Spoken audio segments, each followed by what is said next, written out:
Well, for one thing, avoid the comfortable idea that the mere form of government can of itself safeguard a nation against despotism.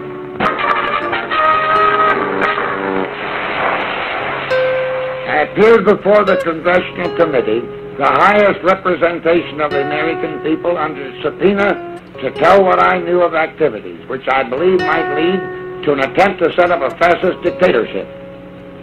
The upshot of the whole thing was that I was supposed to lead an organization of 500,000 men, which would be able to take over the functions of government. Governments have become powerless compared to where they were before. Yeah, I'm Tony Gosling and I run a website called Bilderberg.org. Bilderberg is the name of an organisation which I've been following for the last 10 years or so. It's highly secretive and they say that they're a private conference, but I take odds with that. They have most of the European royal families from around Europe are there. We also have the banking fraternity. We're talking about the heads of the IMF and the World Bank, Bank of International Settlements, which few people have heard of. It's a very powerful bank in Europe, and the Federal Reserve over in the United States, as well as the European Central Bank. Many people think that these banks are run for the good of the public. Actually, no, they're all private banks. They're all run by private individuals, private companies run for private profit. So in that way, it is a private conference, but obviously they're working supposedly in the public interest. So there is a public interest in what they're deciding and what they're up to. There's also one of the things which I think is a bit disturbing about it, is that there are many of the heads of media corporations, such as Murdoch's News International and governors of the BBC. Powerful people from the media go along to these meetings too. The other people that go are really government ministers, like finance ministers, up-and-coming opposition leaders from around Europe and the United States, and oil companies like BP, Shell, all the biggest oil companies. Their chief executives tend to go along. Although they say it's private, as I said, the security is invariably, well, at every meeting that I've been to, the security is not a private company doing the security, it's the national state security. So we're talking about, say, for example, in the UK, it would be MI5 and the special branch doing the security. It's the official security companies of the nation, paid for by the taxpayers, who are running their security.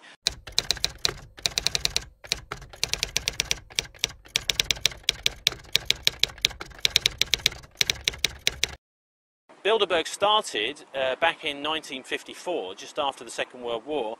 It was started by two guys, a guy called Joseph Rettinger and another one is Prince Bernhard of the Netherlands. Rettinger is shown to be a MI6 agent by Stephen Dorrell in his book MI6, 50 Years of Special Operations, which came out a few years ago. And Rettinger was a really shady character, known as an eminence grise. He was shadowing General Sikorsky during the Second World War, who had a very mysterious accident at the end of the war when he crashed in a plane just off Gibraltar. That was very convenient for the great powers because Poland had just been really just donated to, as a nation, to Stalin by Roosevelt and Churchill, as they'd had the negotiations at the end of the Second World War at Yalta to decide how to carve up Europe at the end of Nazi Germany. Sikorsky was a real problem for them because he wanted Poland to stay really with the Western countries and with Britain, who'd started the Second World War in order to liberate Poland. So Sikorsky was disappeared out of the way, and Rettinger had been by his side all the way through the war, and that was one of the first ever aircraft trips that Sikorsky took that Rettinger wasn't on. He was one of the key people afterwards, in the 50s, after the end of the Second World War, in setting up Bilderberg conferences. The other guys are equally dodgy. This is Prince Bernhard of the Netherlands. Bernhard, before the Second World War, enlisted enthusiastically as a member of the SS and was an SS officer. So if people are saying, well, this organisation is benevolent or benign, I think we should look at those that set it up. Neither of them are benevolent, neither are divine. Bilderbergers are about the need to control the money supply and to control the energy reserves. Money ultimately loses its value if there is no energy, and as we're coming to the point where we are running out of that energy, especially oil, if we're talking about a curve, here's the infinite growth that all the corporations require in a capitalist world, it meets with a finite energy supply, so one of these two things have to give. So the idea behind each and every Bilderberg meeting, especially in the last 30 years, is to come to some kind of a consensus, what I call the aristocracy of purpose, between the European and North American members of the group on best ways to control the ever-dwindling energy supplies, because again, money and energy, they work together. And all the other things that take place just form a part of this intent to control the energy supplies. Oil prices, expect them to go up a little bit during the travel months, but not to get back to where they were at $59 a barrel. So a year ago, Bilderberg decided to cut back the oil prices cost. Whereas Joe Sixpack, they not traded as new economical small farm or an SUV once he gets used to it. And they've reached a point of no returns, they said, on exploiting the oil price hike. So they decided in 2008 to reduce the price of oil from almost $106 a gallon down to slightly lower than $40 a gallon within a few months.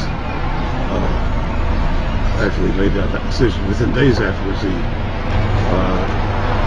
oil balance sheets were making the right noises about how they're going to set up that prices. We're getting from this afternoon's conference. This morning conference was about the energy crisis, the price of oil. The afternoon conference, which started about 4 o'clock, 4:30, they were talking about one of the American delegates. I wasn't told who exactly it was talking about the the concern that the American citizens have had with the housing prices going down, so they're not investing that money. So what they needed to do is they needed to create the illusion that everything is going well. So what they're going to do over the next year and a half is to bring the market back up to 1998, 1999 levels.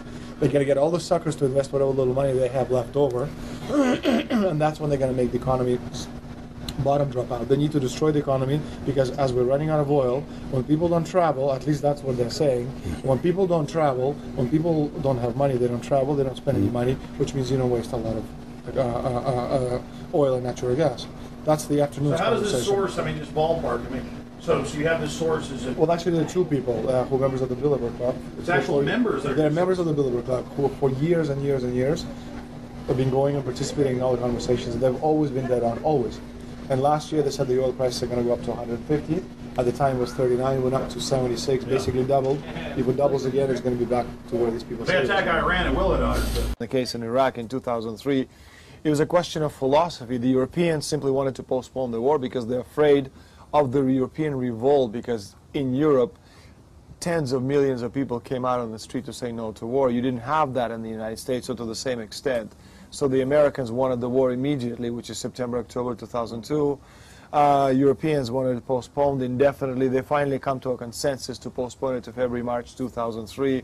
Again, it's the aristocracy of purpose. Two groups of people for the last 54 years, and over the course of history for the last 500 years, been working towards a goal of destroying the concept of nation states, destroying constitutions, subjugating the human race. And again, it's not a conspiracy. If you may, it is a systemic conspiracy, but there's a very, very clear-cut and easily identifiable system in place that puts all of these elements, from media control to government control to energy control, together into one apparatus, working together effectively towards its final goal, which is, global control. And here an encounter with Saddam Hussein in Iraq, in Baghdad.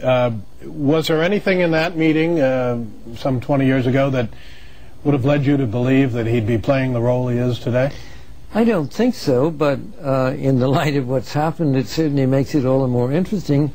I did it actually at the request of Henry Kissinger, who was then Secretary of State.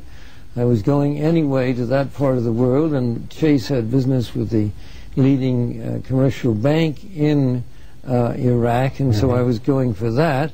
And he asked me if I would also go to see him to say that he would like to establish closer touch with the regime. He felt that it was important that our two countries communicated more effectively. I did see him, and he was pretty cold, and he said the only way we could hope to establish closer relations would be if we would discontinue our support for Israel. Well, it was not likely that that was going to happen. Right. So it was not a terribly productive meeting, although in the hindsight it was